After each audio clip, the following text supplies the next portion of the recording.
Welcome back to the channel, guys. If you guys saw the thumbnail, then you already know what we're going to be doing today. We're going to be replacing that god-awful silver shifter trim that comes with the car for the dry carbon M Performance one.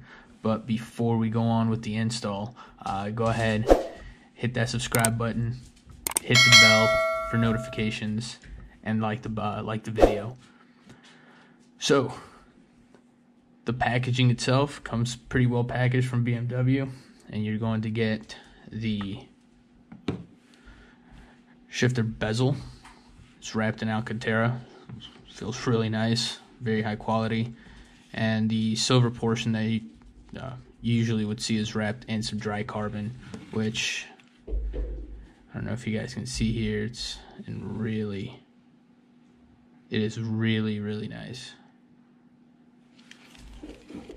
The back end obviously is plastic, and you have all the necessary clips for it to fasten in. Then you also get the shifter bezel.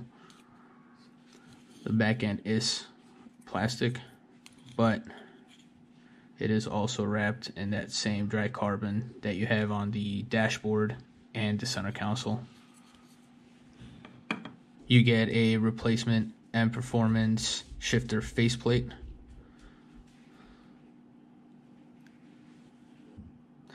And you also get the M Performance dry carbon emergency brake handle wrapped in Alcantara and has that same dry carbon weave. In the kit itself also you will get some replacement hardware.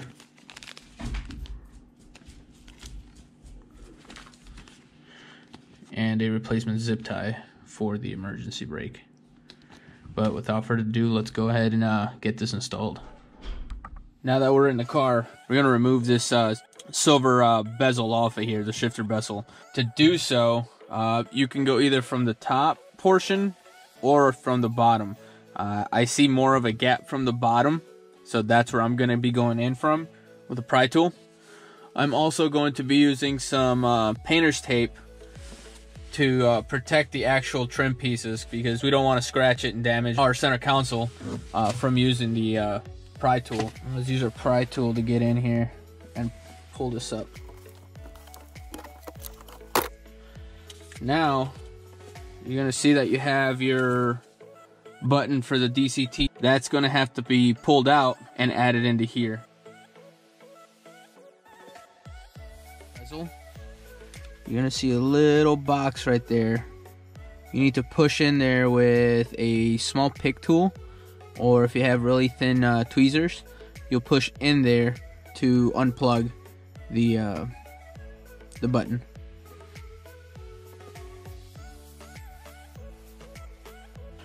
Now we have to remove the actual button assembly.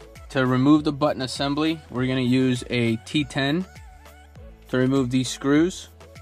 And we're also going to pull back on this tab to release the clip.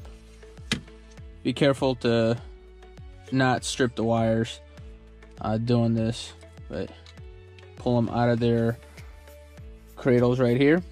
And then from there, remove the T10s.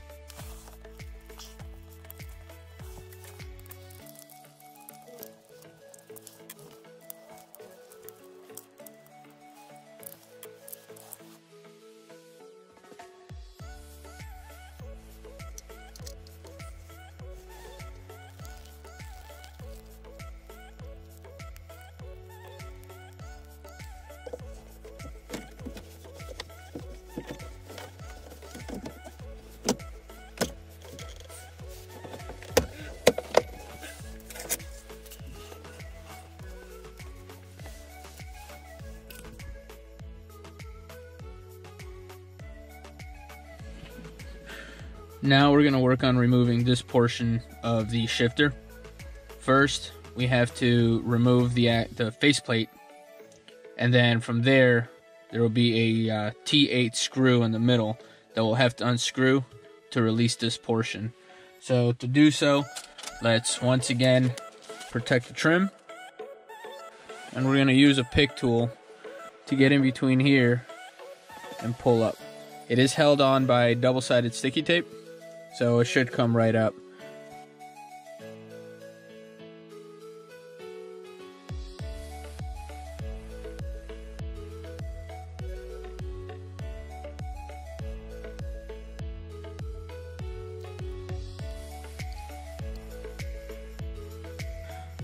Be careful because there is a cable right back here.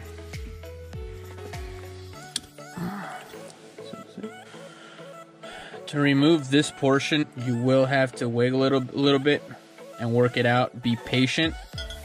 Do not damage the circuit board because these are your LEDs for your shift indicator.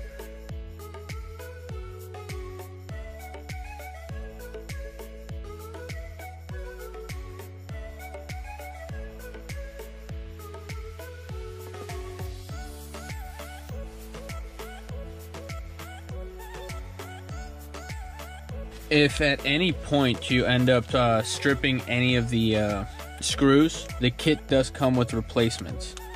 In this case, my T8 screw did strip a little bit coming out, so I'm going to replace it with a brand new one.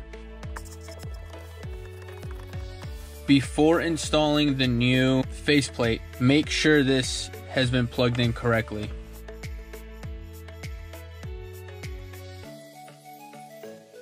Clean the area off with some isopropyl alcohol, remove the backing, and install it.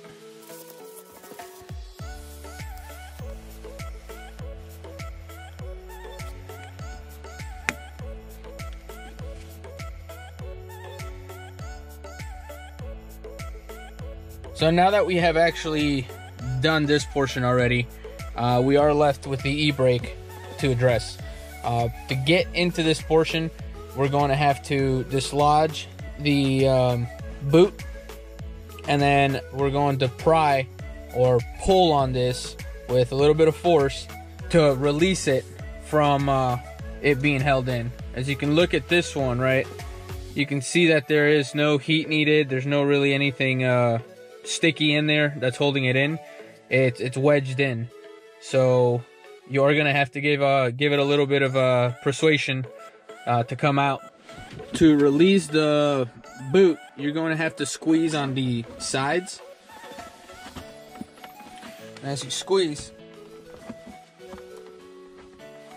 get it to come up.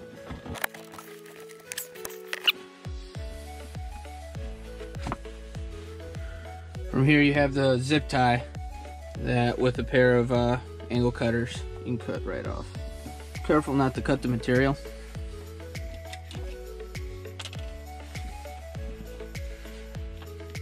That's been cut off. Pull forward on the boot. Grab your new one.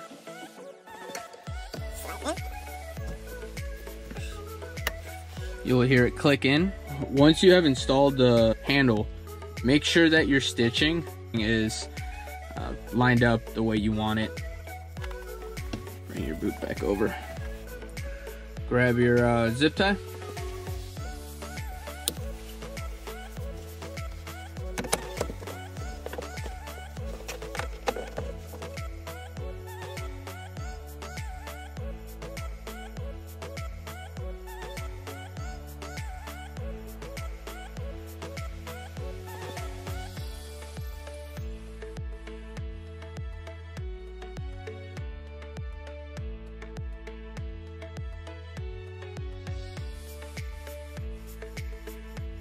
That does for this video, guys. Don't forget to subscribe, like the video, hit that notification bell. I'm out.